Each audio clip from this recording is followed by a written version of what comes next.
if I can... Well, Jack, the reason it hasn't hit the world is because, as I understand it now, the Navy Department took him and the research over because he also discovered he could bounce magnetic echoes off the ionosphere and locate submarines under the ocean, regardless of where they were. So, who is this associate of yours? this is a fellow named Charlie Arts.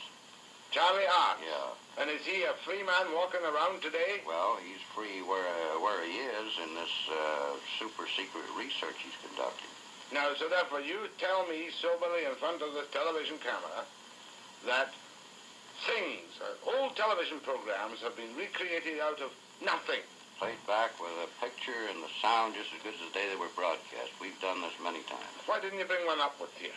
Well, this requires quite a piece of apparatus. This magnetic coupler works on around 50,000 volts, and it doesn't have any radio frequency connected with it. And actually, the television set which plays back the picture doesn't even have an antenna connected to it. George, you know as well as I do, and you've been on television 350 times, and I've known you. I met you once 7 years ago, and I kind of like you.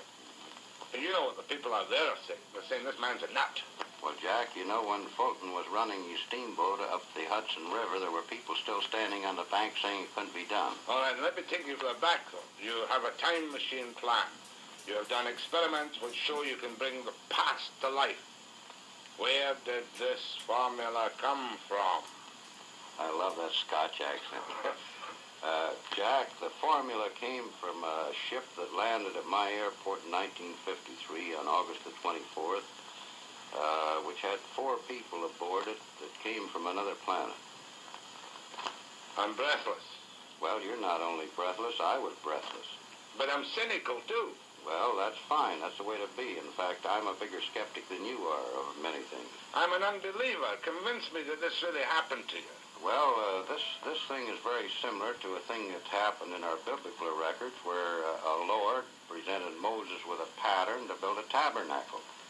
They came out of the sky, they handed him stone tablets, and this phenomena that's taking place today is as old as our history, as our civilization. This isn't anything new that's occurring. It's something that's being continued in another time of crisis when conditions affecting the people of this planet are reaching a point where somebody has to take care of the situation. Now, I don't intend in any way to be disrespectful or blasphemous, but do you feel, and I know you're not an evangelistic type, do you feel that you're some kind of Moses receiving a new word? Well, I don't say that, Jack. I say that what is occurring now has occurred before. There's many records of these ships landing throughout history, clear back into Sanskrit. And there are records in the 1898 Chicago newspapers that covered the front page for 3 days of a big ship setting over Chicago.